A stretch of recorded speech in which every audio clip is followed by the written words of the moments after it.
y'all? Welcome back to the Leon Block. It is your guy, Jontel, back with more.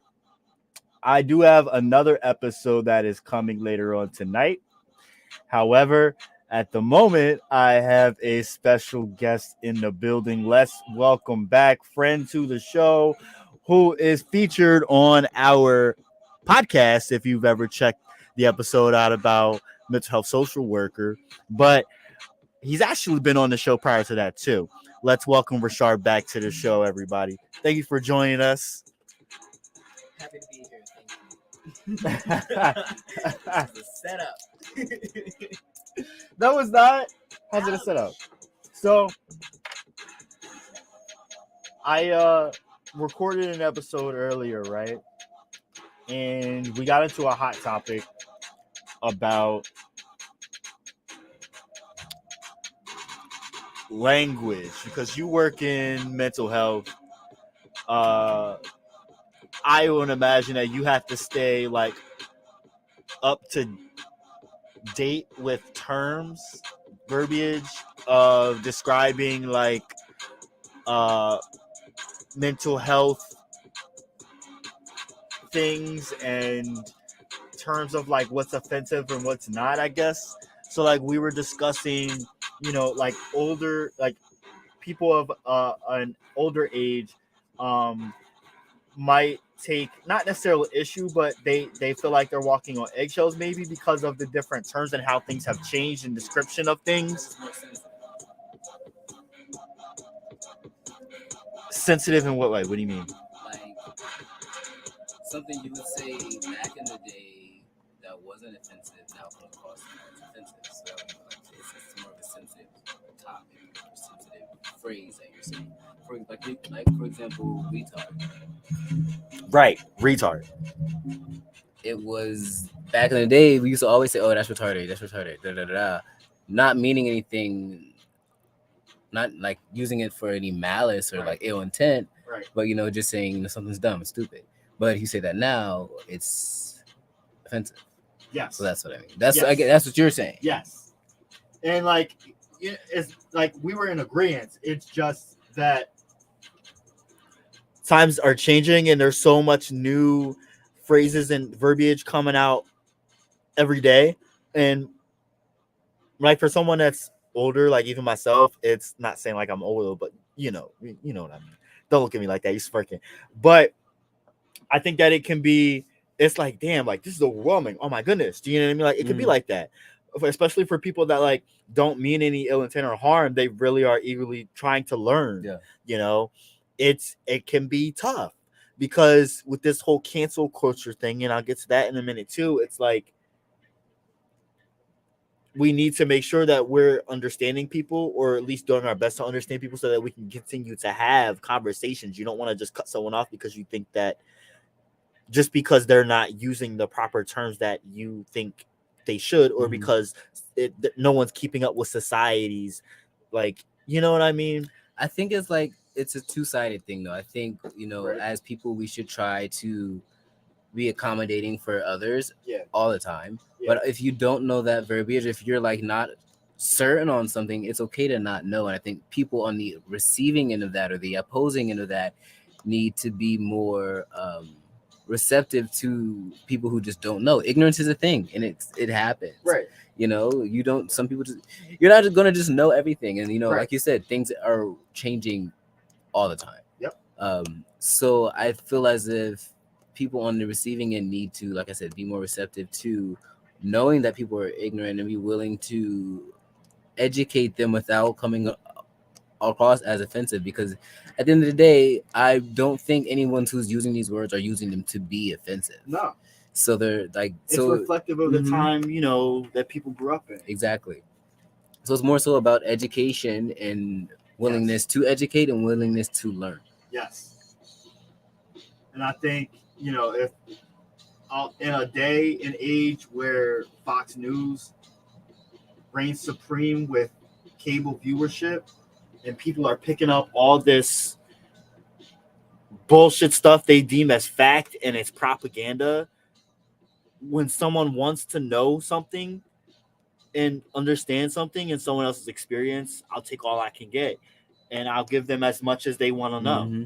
You know, so like my point is, don't ever like shun someone away, because you don't feel like teaching them something. You can at least point them in the right direction Right. at the very least. You know, Right, because I feel like it's selfish of you to get upset about something, and if it accepts you to that degree, why not educate the person? right. If you're coming at them all hot and heavy, that's not going to leave them feeling nothing but confused and offended themselves, and now you're both sitting here offended. Agreed. That's not helping anyone. It's not helping you. It's not helping them. So why not just bridge the gap? Bridge the gap. I like that. So I was sitting here showing you, while we're still talking about, clearly we're of the queer community, so we were talking about referring to the queer community in reference to that, and I was showing you clips from Philly Pride, Mm-hmm. and the context behind that is,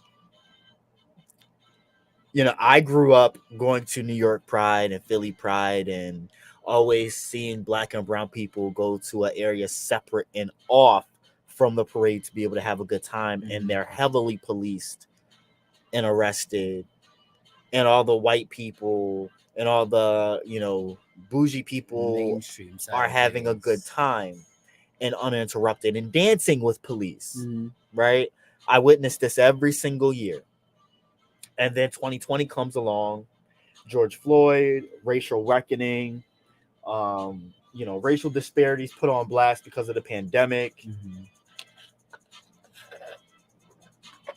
And people had enough. And then you have 2021 come along, and the same quote unquote leaders who, through Pride, which is dominated by old white men, decided to put up a Blue Lives Matter flag with the rainbow thrown in.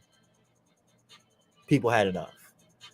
They walked out and protest. So like the whole organization dissolved. Mm-hmm.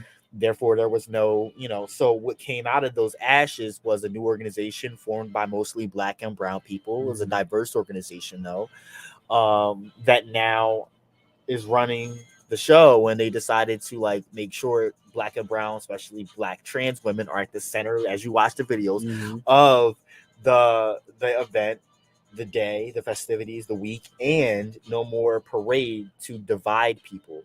There's no more spectators and participators. Right. Everyone's included in the march. So when I walked around the corner, like Pride and then sub Pride. right, and there's no paid event. Everything was free it was free open streets. Mm-hmm. Before, for speaking for Philly, before you had to pay to get into the pier to where the whole celebration went on. You could watch the parade, but that was it. Mm-hmm. Or you could go to the neighborhood and hang out. So this year, it was literally like you could sit on the side if you wanted to and watch, but you could jump in the parade and take a march and take part. Yeah, that was watching really your empowering. videos and like what you were saying, it seems very open, like Mhm. very open, very free, very lit. I was jealous. and to also hear the chants, black trans liberation, Mm-hmm. no justice, no peace. That was really dope and empowering. It just reminded me of any other march that I've done. Mm-hmm. Definitely enjoyed that. So I told you about Kiki Alley because you watched all the ballroom scenes. All the ballroom scenes. Yes. Then there was also like an open street dance party, but then there was also a strip for sober living and a dry bar. There was also a kid friendly area, a whole strip with a kid friendly area. Pride? They had a truck with 2 big screen TVs so you could play video games. Yes. Oh wow. And then they also had They also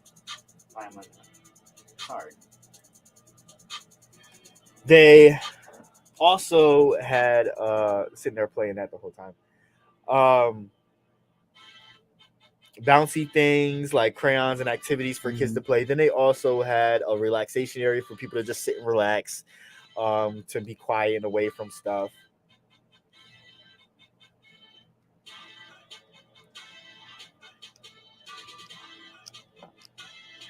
Shit. Interesting.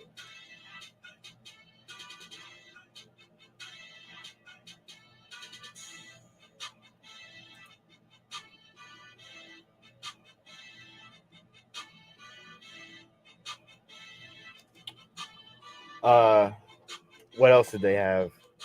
Of course, the vendors and things like that. But I'm missing something else. But they had a whole bunch of different areas to really try their best to speak to the different pockets and facets of the queer community. Mm-hmm. And I found it to be very inclusive this year, and it meant a lot. It was really dope. And the fact that they changed the date so that it didn't coincide with the largest African diaspora street festival in the nation, Odunde, which had always conflicted with Odunde. They were always on the same Sunday. Yeah, always on the same Sunday. Split the city. Mm-hmm. Especially if you're black and queer. Mm-hmm. You had to like either split your day or choose. Yeah. I always ended up choosing Pride, but like I've always wanted to go to Odunde. Mm-hmm. And that's this Sunday.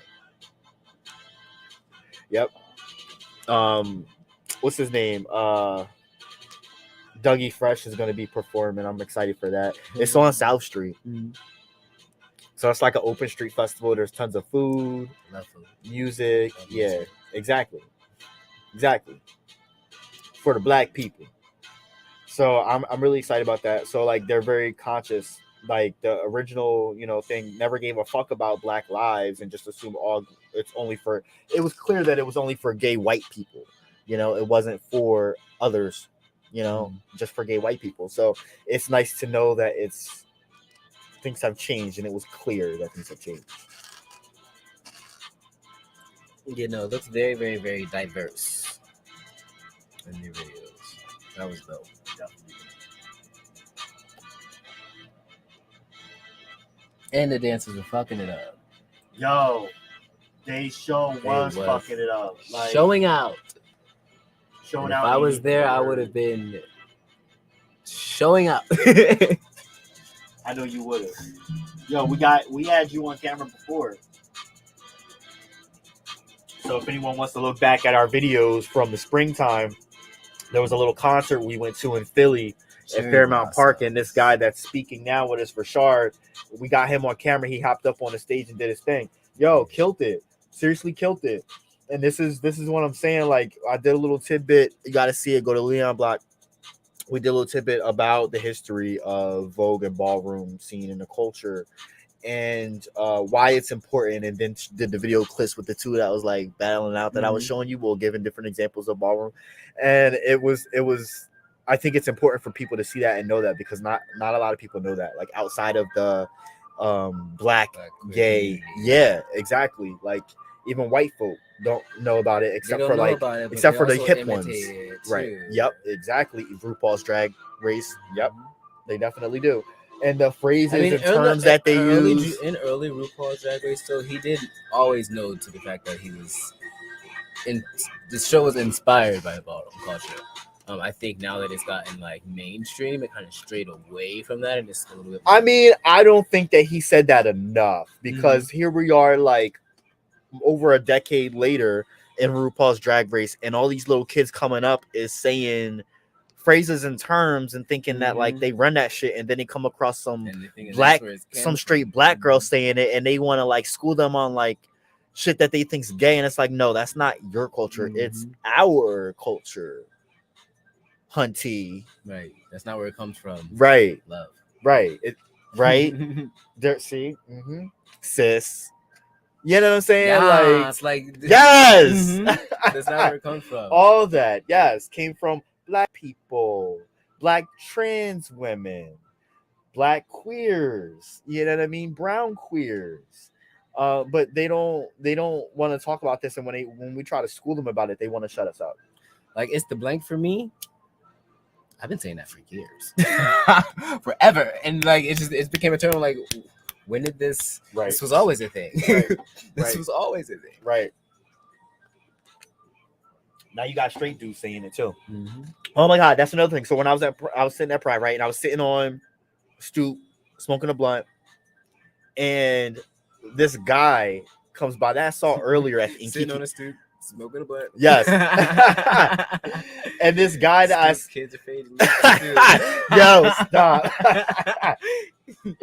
I saw this dude that was that I had seen in Kiki Alley. And he was drunk as a skunk because the team was like, "Yo, can I puff on that?" And I was like, "Yeah." He's like, "That's just nasty." And I was like, "Well, nobody asked you. You asked to puff it, right?" So these two white boys, sexy, one had his shirt off, walk up to us, and he saw me with the lighter smoking the blunt. So he's like, "Yo, can I see your lighter real quick?" And he's in the midst of rolling a blunt. And then the drunk dude next to me, who's black, also was like, "Yo, y'all sexy, like y'all like that, right? Like, I'm trying to get your number. Like, can I lick on that blunt too? I'll finish rolling it for you, whatever." And the white dude's like, "Yo, no disrespect, but I don't roll like that." Da, da, da. And the black dude was like, "Well, why the fuck you here then?" Now, mind you, black dude is like light skinned, like red bone, but long dreads, tall as fuck, and beastie. And these two white boys are like not the type that look like they can really fight, or not the type that look like they're trying to fight. Like, they really didn't want any disrespect. They just wanted to get a lighter. They just want They literally were there trying to have a good time. But my point, because he said, "Why the fuck are you here then? Why the fuck are you here then?" And this brings my point to, like, and I'm gonna go back to it, but like, it's been an increasing thing that straight people, especially straight white people, especially straight white women, on their bridal showers and things like this, will come to gay bars and act like they run things, get into fights with gay people, and then want to cry wolf. They're disturbing the peace. Yeah, we're not. This isn't tourist. This isn't a tourist area. We're not a commodity. We're like, you know what I mean? We are people, and you're invading our space. Let's go to the gays. We'll have so much fun there. Yep, that's exactly. So now it's the bro thing to do as well, because it makes you inclusive, and it's a thing to get not only pick up girls, but it shows that you're a respectable guy and you're a well-rounded guy. So they'll do it, and it doesn't, like, I get it. These guys aren't homophobic. They clearly weren't homophobic, but they don't understand the impact of how offensive it can be seen to some people, especially black folk. You know what I'm saying? So, like, when he literally was like, "What the and he wasn't like trying to pick a fight with them. He wasn't trying to, he wasn't gonna punch him in the face or anything like that. But he did get a little aggressive. First of all, he was drunk. And that's what I think scared him a little bit. But he was like, "What the fuck you here for then?" And they're like, "No, we're just trying to have a good time, bro. Like, no disrespect, it's all good, but we're not like that." And he's like, "No, I understand that, but like, seriously, what the fuck are you here for? It don't make no sense. Like, that's some bullshit though. Like, I'm really trying to sit here and talk to motherfuckers. Like, y'all white, I don't even fuck with y'all like that. But this is my point. Like, I understood what he was saying. Do you know what I mean? Like, he was talking just like that. He was slurring. He was drunk. But the point rings true. Is like, this is becoming more and more of an issue. And stay tuned, audience, because there actually is an episode that I have coming up with a guest that we've had on before. I don't want to spoil the surprise, but we will be talking about closeted men, brothers on the low, and how damaging it is to the communities and things like that. So it's kind of going off on a tangent. So a little precursor, soft entry into that, but we're gonna have kind of that discussion while we're here. Right. Coming soon to the William Block. Exactly. I just wanted to get into that real quick, but yeah, I feel like it is an issue to bring up, because you don't know who is and who isn't, and like, we're there to not necessarily pick up guys or significant others, but we should have that freedom to not like have to sit there and ask, or like, maybe you should identify yourself as someone that's straight when you walk around. Put "I'm straight" plastered on your face, or on your t-shirt or something, so we know not to just fuck with you. Like, out of respect, you came into our space. Those are my thoughts on that. What are your thoughts on that? I see the point, but I also feel like if straight people, and if they're truthfully allies, then they have a space to be there. Yes. But that's if they're not doing it with like any hidden agenda, any hidden motives. I think if people are showing up to pride events and showing up, or like going to gay bars because they know they can go there to pick up women because it's going to make them look better. But in the same boat, if you're going to go into that space, you have to know you're probably going to get hit on. And right. You should have a response for that in tandem as well. I think they probably do. They probably got it down to a science at this point because it's 2022. You have to. If you're gonna put yourself in that space, it's bound to happen. Speaking of, so I made a post on my personal page. It was a meme that was up like if talking about like say you got a homegirl and her dude is a homophobe, that makes her a homophobe too by extension. And people were like, yes, and just commenting on like crazy, like agreeing with it. And the post kind of went a little viral on my feed. And so people were jumping in, like straight folk were jumping in and stuff. And like straight folk were, two straight guys had jumped in, black guys, and they were saying their piece. And like I understood where they're coming from. It had to do with language. So like combination here, don't full circle about what we were talking about before, in combination to what we just finished. So the dude has said, you know, like no disrespect, like I don't agree with the lifestyle, but I don't have a disrespect. I don't have no issue with the dude, but like it's the same as if my homegirl has homegirls, I'm not gonna sit there and be busted up with them either. It's just, and I was like, no, I understand where you're coming from. I find it weird to be friends with my significant other's friends. It's weird, and that's just not something I necessarily go out to do. If it happens that we end up being cool, but I'm still gonna keep a separate, you know, boundary up because that's my significant other's friends. They come first, and if we was to break up, I'm gonna by default in my head let them still continue their friendship and bountifully, respectfully bounce out. That's just how the way I am, out of respect. And I understood where he was coming from despite the language. So I checked him on his language and it was like saying homosexual and saying lifestyle can be seen as like offensive, just to point out to you, but I do understand where you was coming from. And then some girl jumped in and was like, take it from a gay man. If he's saying that, then like respect where he's coming from. I was like, nah, it's like I understand where he was coming from. It's just that like with black people and the way we speak sometimes, and maybe like for you, and I'm not like assuming here, but I'm just pointing out that like things can get lost in translation sometimes, and that's what I'm here for, is to yes, and to differentiate with people's language. It's easier to digest. Yes.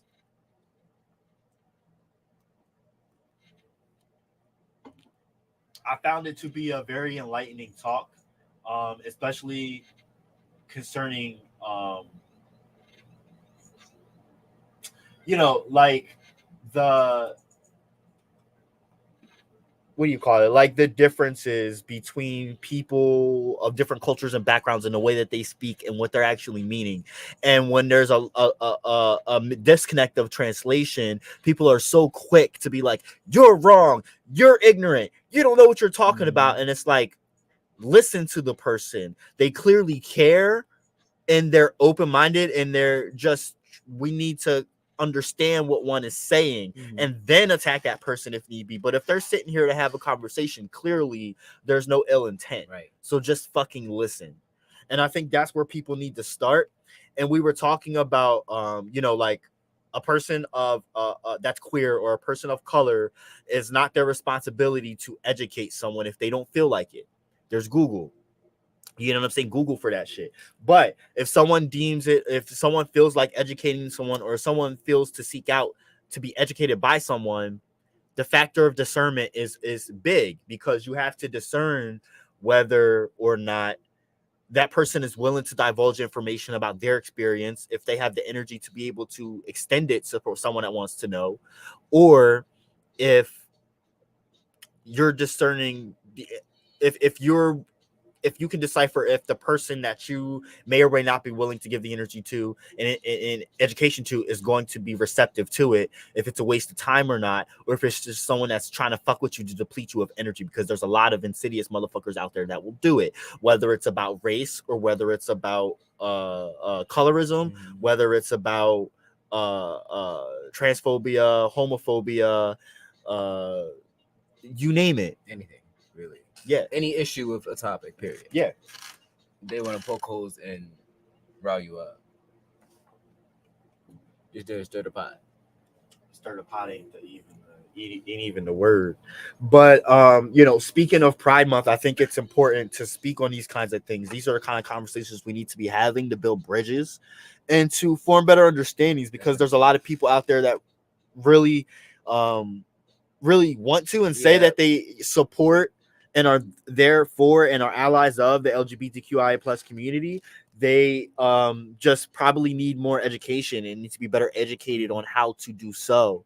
And it's important for us to not turn them away and shun them, but the ones that are really willing, even if we don't want to open up to educate them, we can point them in the right direction to where they can be educated. Yeah, no, I feel like as long as a person is, I think we're circling back again. As long as a person is willing to be educated, then I personally wouldn't have a problem doing the education, or like you said, linking them with that source to get the education that they need. Or if I don't have the knowledge myself, I can find someone who has the right wording and the right verbiage to help them understand. Like some people need a different type of conversation though. Like Facts. Like there's different ways of presenting information. People learn differently. Mm-hmm. For sure. And I think that's something to factor into when it comes to talking about issues, but issues and understandings of the queer community at large, because you have people from so many different pockets and demographics and cultures, and their perception of the way the world works, the way America works, all of that has a big impact on the way that someone's going to understand something. And Google isn't always the best tool in that.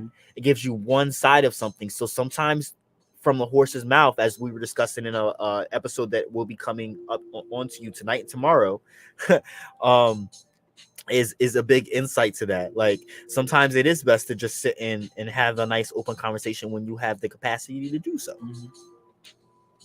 No, Google's gonna give you, like you said, a blunt answer, and I feel like a lot of these issues need more than just a blunt answer. It needs a blunt answer. It needs explaining. It needs defining. It needs examples and metaphors to make it make sense. Talk about it now. And it needs a level of putting yourself in another person's shoes and seeing it from another person's eyes. And I think that's something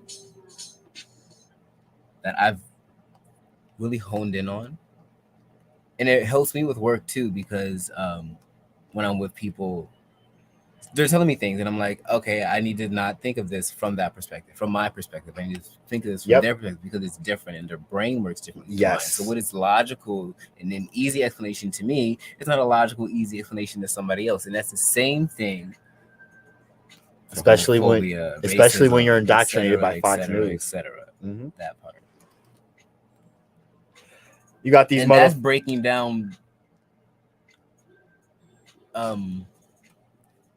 years of thinking like that. Yes. So you have to chip away at that. You have to work at that. That's not going to, like I think some people, and if you're not if you don't have the patience to go through that with somebody, you can't be the person to have that discussion with them, because you're going to get frustrated. They're going to get frustrated, and you're not going to be able to help them learn. Again, discernment. You have to know if that person's energy is going to be receptive to it, and if you're the person for them to educate them on it. And if not, confidently bow out and walk away.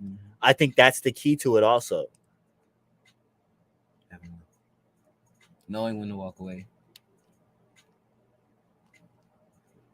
Knowing when to walk away, or in some cases, agree to disagree, depending on the situation.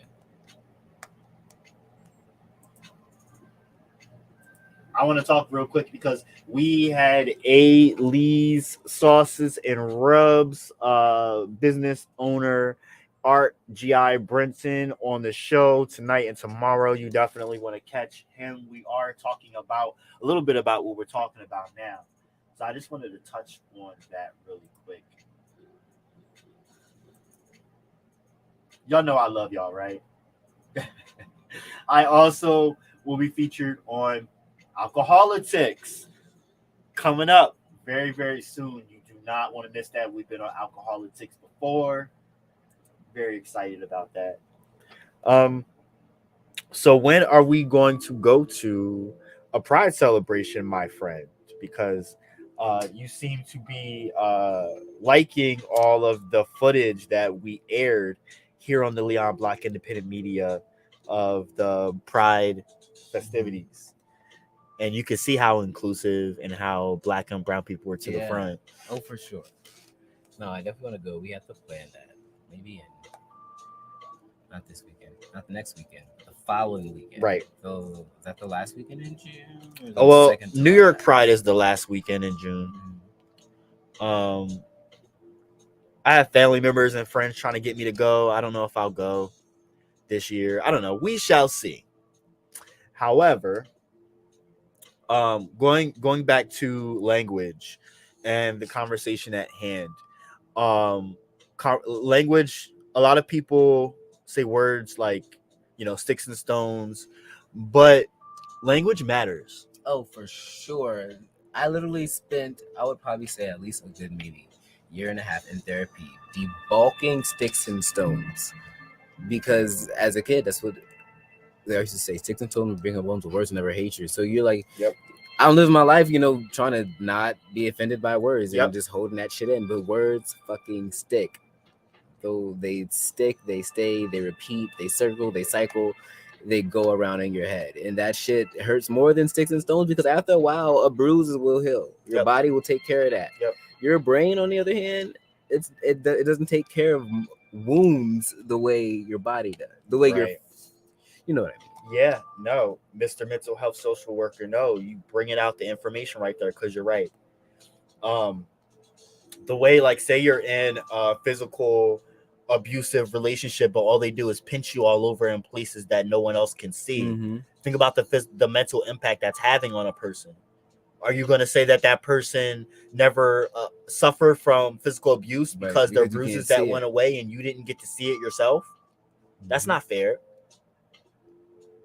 And so, like, people are saying, like, society has gotten too soft and it's that and the third, but it's not necessarily the case. I think that things have come about and pointed out for a reason. Mm-hmm. I think that it's a lot of information. And I think that because we're in the age of information and so much is hitting us at such an astronomical rate, right, that it's no wonder that people are having overloads and are just, like, dismissing things. That, and then, like you said, with language. So the world is changing, things are evolving, words are different, the world's opening up, and we're learning so much more. So as someone who's a person who is, learning more, you're more open-minded, you have the vocabulary to understand and know these things, and there's things that you identify with within yourself, and Yes. So on the opposite end of that, people who, like, older generations mostly, they don't understand how we're getting to this consciousness, and they can't get to this consciousness because they don't understand it. Like, their whole lives they grow up this one way. Yes. And people are stubborn, very, and stuck in their ways. And I feel like it's at the end of the day, you can really make it very, very digestible for people to understand. It's not that hard. It really isn't. But that's just a matter of want. Do you want to learn? Do you want to change it? Because if you don't, then going back to Fox News. Mm-hmm. Everything goes back to Fox News. For real. Everything goes back to Fox News because these motherfuckers could just sit and eat things like Jell-O. They don't need to put their dentures in and motherfucking chew. They ain't trying to do no work. Nope. Just lay in that hospital bed and slurp it on up. Matter of fact, these motherfuckers don't even got a plastic spoon. They got a plastic straw that bends. Nah, in the hospital, sometimes, especially if you're in the psych ward, they won't give you any plastic because they don't want you to cut yourself. So they give you like a it kind of looks like a plate. A better metaphor, like you're saying, because they're a danger to themselves. Mm-hmm. America's a danger to itself and the rest of the motherfucking world. And who's the most dangerous?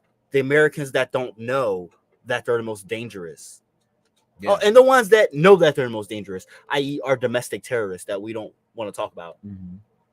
That we want to, like, while we're on the whole theme of language, we want to dull down the language of white supremacist domestic terrorists that are terrorizing us through and through with these quote unquote mass shootings. By the way, going back to the whole mass shooting thing, because we want to point this out real quick. All the bang bang that's happening in all the red line hood ass communities all across the nation, day in and day out, for 30, 40 plus years since the war on drugs began in South America and Central America. Bang, bang, all over the fucking place.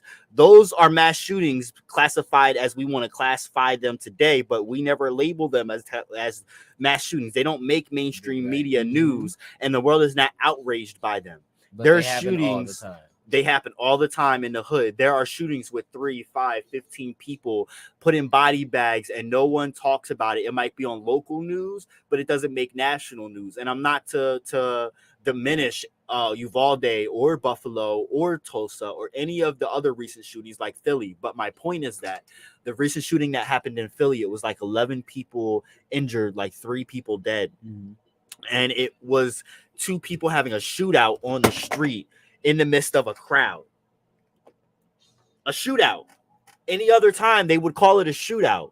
All of a sudden, because of all these other shootings, they're labeling it a mass shooting. Well, if you call that a mass shooting, you should call all of the other things that you used to label black on black crime, label Mass them shootings. motherfucking mass shootings too. Period. Full fucking stop. I'm pretty sure the definition of a mass shooting also is one gunman in a multitude of people, or 2 gunmen against multitudes of people, Right. not opposing gunmen. Right. So But because language, right, exactly, language matters, and the way that the media will scope things will smear the picture so that people don't pick up the different pockets that people are thrown into to keep the veil over them. People are put in compartments and then a thin veil is layered over top, so people are able to speak and sense that they're all amongst each other when really they're not. You know what I mean? That language helps to keep that buffer, whereas some people can pick up on a language and some people it goes right over them. Yeah. Fox News.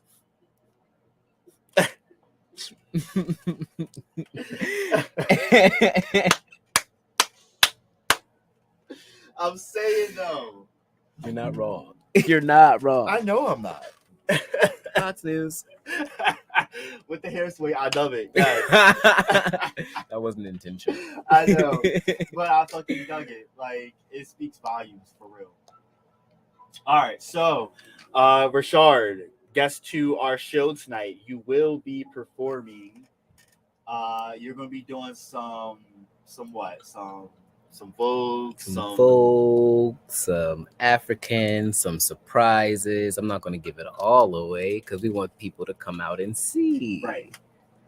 But you will be performing at the Juneteenth event. Yes, sir. Me and one of my best friends that I've been dancing with, Rachel. Her name's Rachel, by the way. Hi, Rachel. Shout out to Rachel. Shelly, if you nasty, on all social media platforms. She'll appreciate me doing that.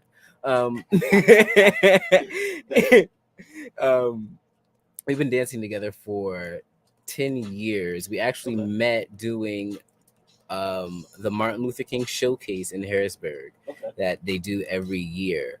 That's how we met, and we've been dancing ever since. Through college, we've had gigs. We teach at the studio together. Like, we just anything that has to do with dancing, me and her probably have done it. That's my road dog. I love her. Shout out to her. So in other words, your day job is a mental health social worker, and your night job is a dancer.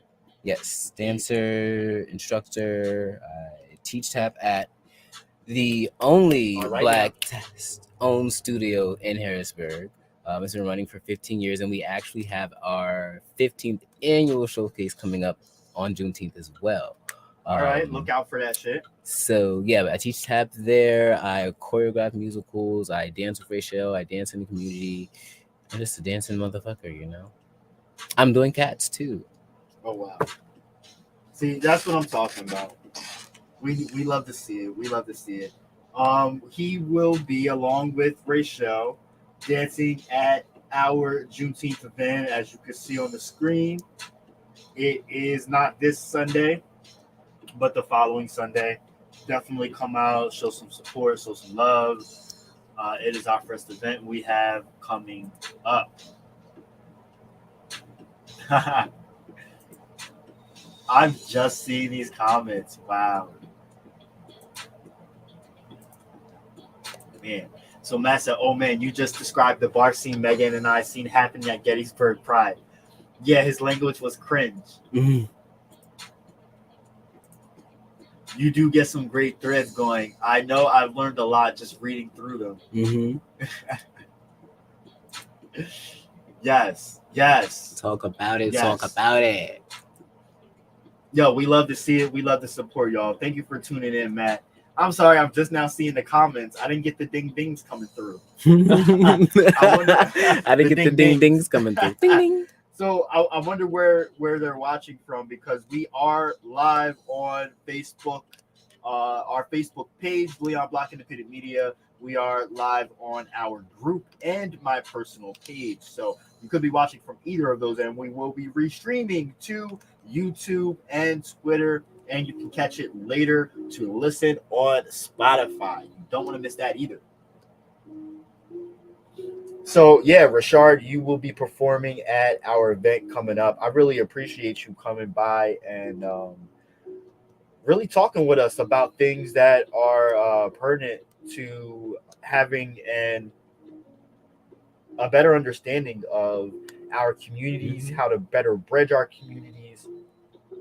Because language really does matter. It does matter, and I feel, and also like within the communities, there's language that needs to be learned, and language that needs to be shared and understood. Like so in work I had gotten my first non-binary consumer, and like it took me the longest to get my brain to replace she and he with them. Yes, especially when typing, because when typing, really, it was easier to say it, but typing it grammatically, some sentences don't flow with using they. Let me think of an example.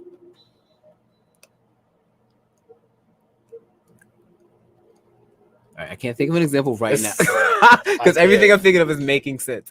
Right, of course. But it's a thing. But that alone, like just learning to use they when talking on the phone about them, and talking about them and not saying talking about her, not misgendering people. So that was something that I had to learn, and always learning constantly.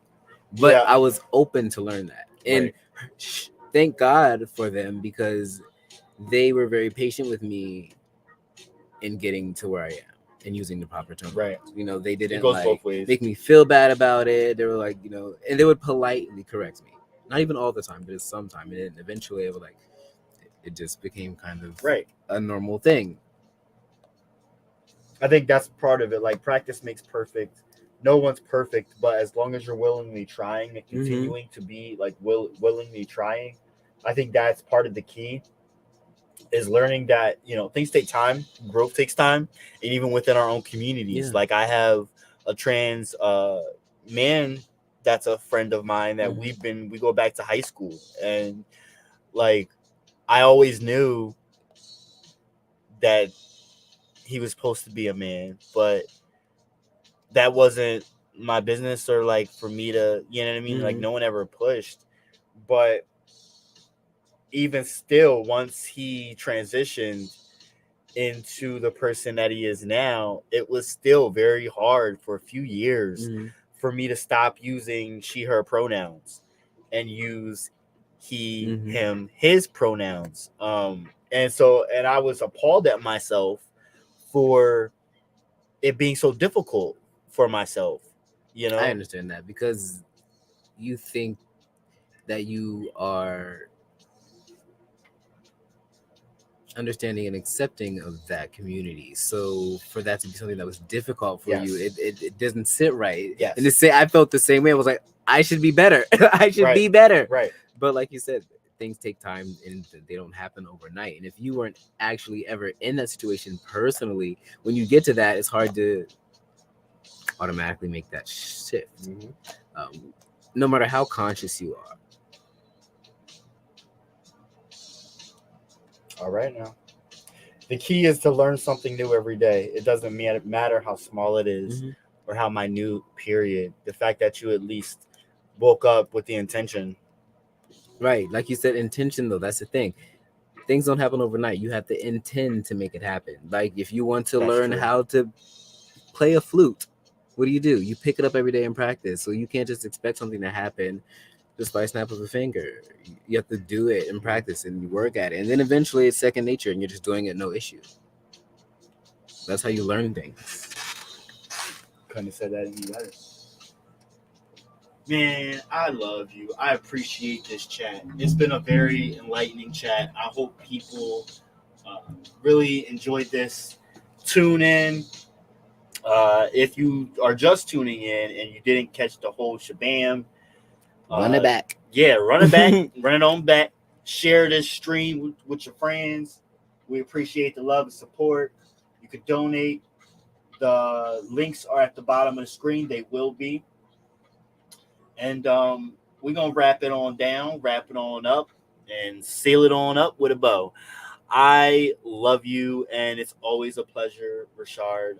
You will be back on at some point, per usual, and you will see Rushard at our event, June 19th. You don't want to miss it. In Lidditz, PA, in honor of Juneteenth, but it is also during Pride Day coinciding with it. So we're really, really, really excited about it. So I think that's all for me. Is there any last thoughts or things you want to share with the audience before we wrap it on down?